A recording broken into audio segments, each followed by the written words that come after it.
Thank you for tuning in, and welcome to Hobby Tips.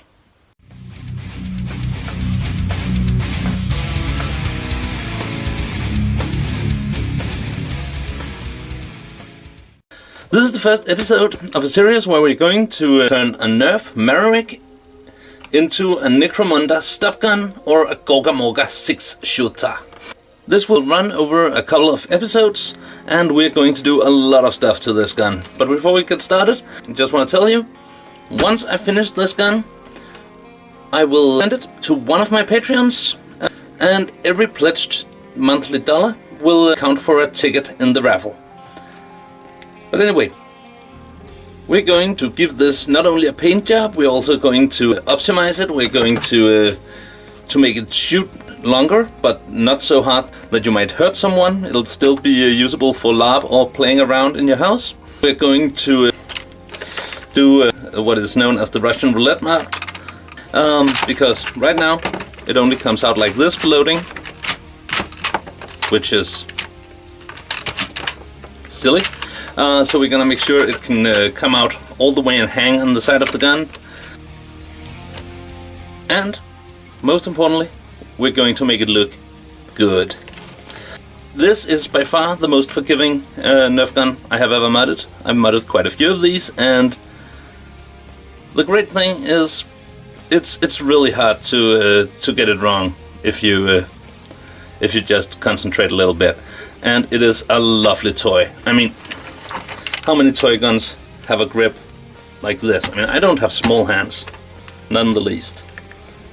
And this actually feels really good. So, whether you're a LARPer, a prop nerd, just a Necromunda or Gorgamorga fan, a Nerf gunner, or Nerf blaster guy, girl, or if you just like shooting zombies, because HVZ, Human vs. Zombies, is huge some places in the world, I know. I mean, I went once with my crew. Check out this picture.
We had a lot of fun, I can tell you that.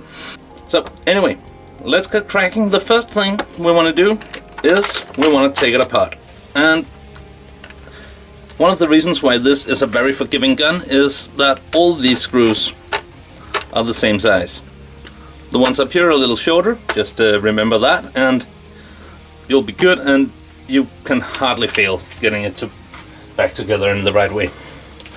Another really important thing, and this goes for all Nerf guns, be sure that your screwdriver fits, because these screws are, I can't really think of a family-friendly word for it, but they are not good quality and they love to break. And once they break, game over.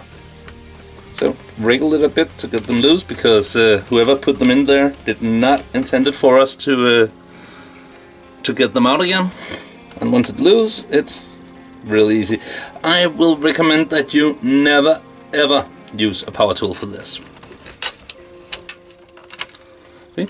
Long screws holding the cage together, and it's a really good idea to have something to pop small parts in.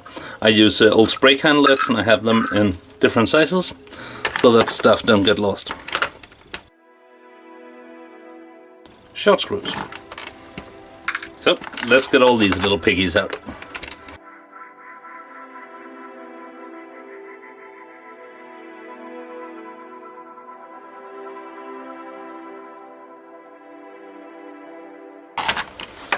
There we go.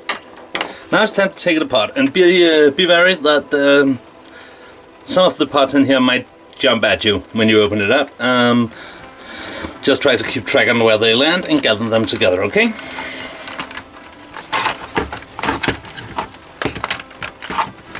And again, the guys or girls who put this together did not expect it to ever go apart again, so it's not really designed for it, but it shouldn't be too much of a hurdle. If you get one that is really stuck in there, just take some sort of tool to pry it apart, or even better, check that you didn't miss a screw, because that will obviously make it a lot harder.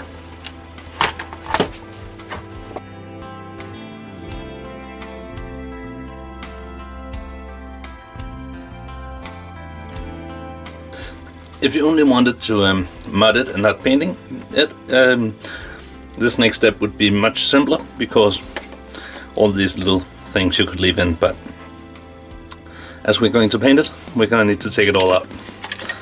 And while we do, I'll just quickly explain what the different parts are and what we're going to do to them.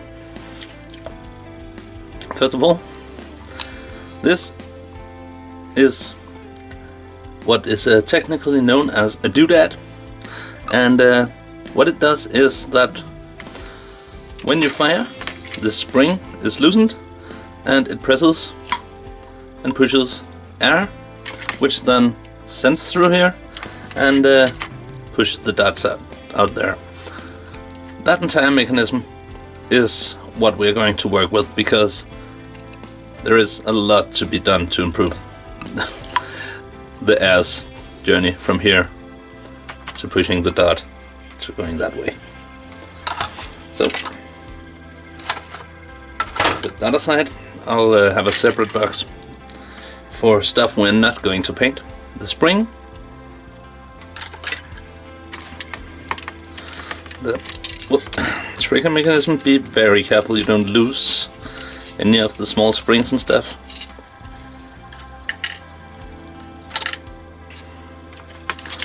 And the barrel. This one we're going to paint too, so we'll need to take that apart as well, but first let's finish with this. Notice again, slight difference here, smaller screw. All these are the same.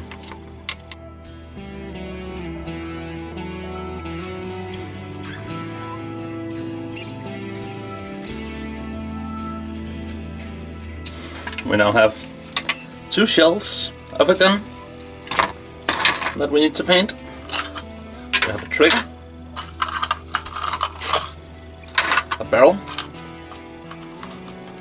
a drum release button, and this little thingamajig that sits in between these two.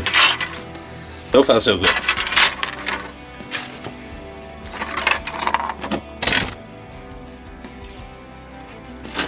Next up, the gun barrel. It's the drum, the turret, the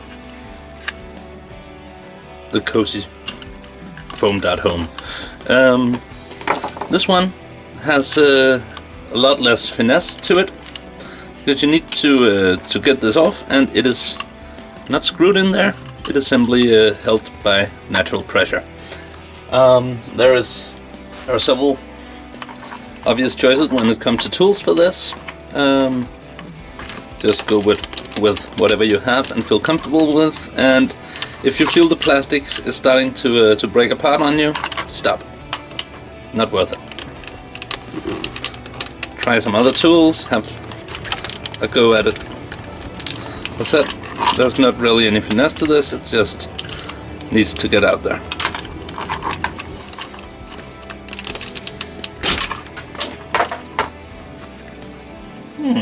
But how I said, if somebody or if some of the bits flew away, you had to keep track of them. Oh, anyway, there's a spring in here. This one will really need.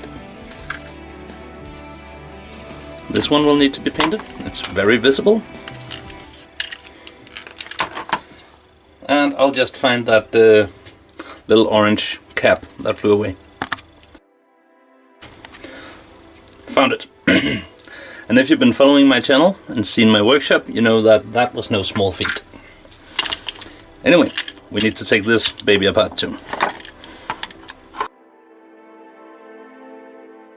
And if you, when you get to putting it all together again, like what went where, I suggest that you go back and watch this episode, because obviously that will show you where everything is supposed to be.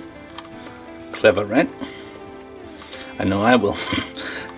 Haven't modded one of these in many years, but I used to do a lot of them.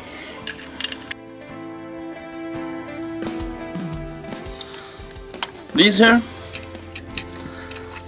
what this mechanism does is that it restricts the air from pushing your darts out of the blaster at too high speed, which is obviously not a very great thing to have in a blaster. So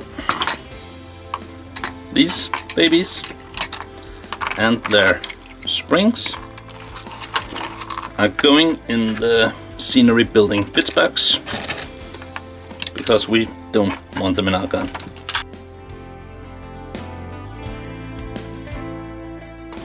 So we're obviously gonna want to paint these parts too, so apart they go.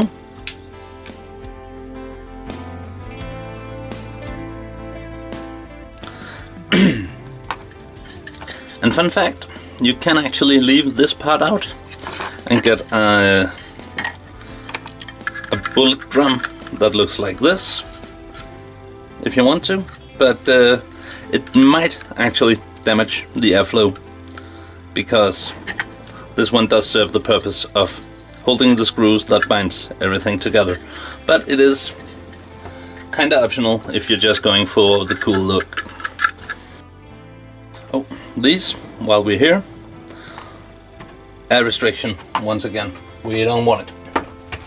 So what we're going to do is we're going to cut these pegs off.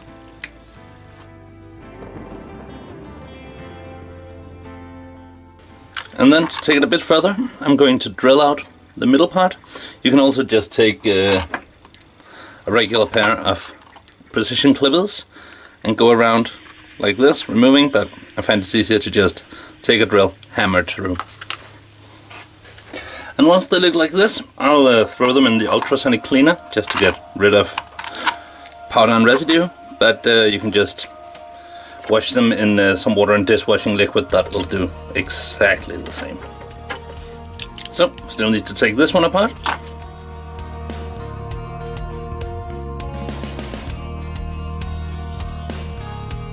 And with that, we actually have all the bits taken as far apart as they go. So, once again, this one we want to paint, so that'll go in a pile over here. As I showed you in the beginning, we want the drum to go all the way out, and for that we simply need to remove this little peg and this little peg. And That is immensely easy. Easiest mod ever. I've seen people try to do it with a knife. It takes forever. Don't do that. Just clip it off.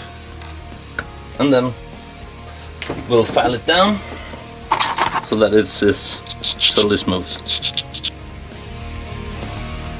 The next thing I want to do is file down the text here saying Maverick, the N-Strike logo, the Nerf logo, and the warning. You don't want the warning.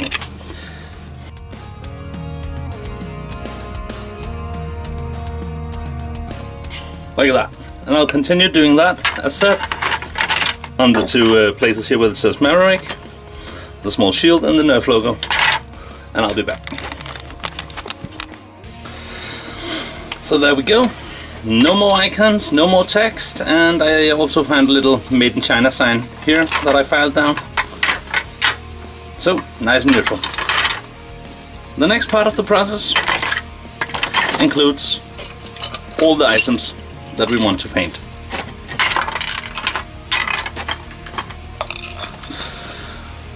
And this is by far the most time-consuming, boring, yet really necessary step. You see, when I do like this, that it's like the light is playing across the surface. That's called shine, or we call it shine, I don't know what it's called. Anyhow, primer does not sit well on top of this, so we have to remove it. If you have some sort of power tool that can do it for you, that is absolutely a bonus.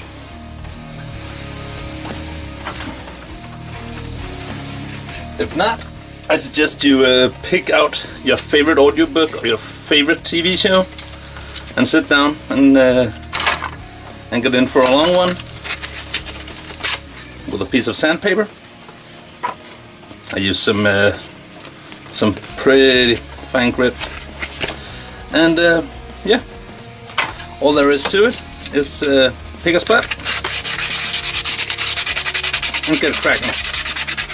And once the light doesn't play anymore, you're done. This will probably take me the rest of the night, so I'll just explain to you what I'm going to do after that.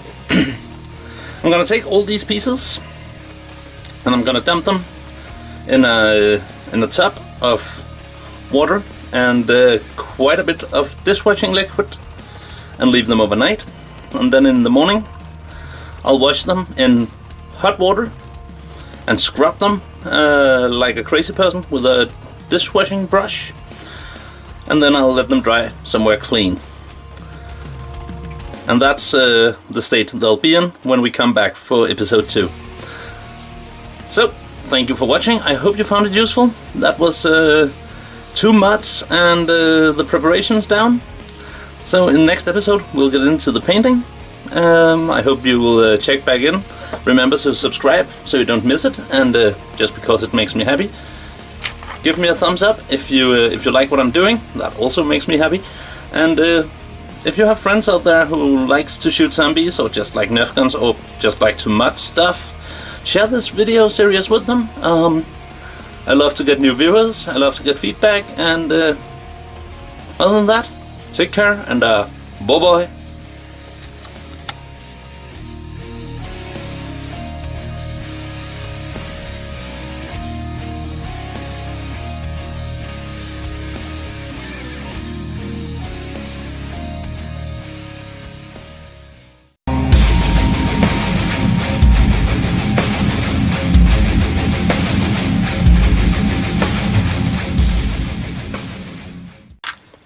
Blaster, sorry. Can't say gun. Maybe I can say gun. I don't know. I don't think Hasbro would approve.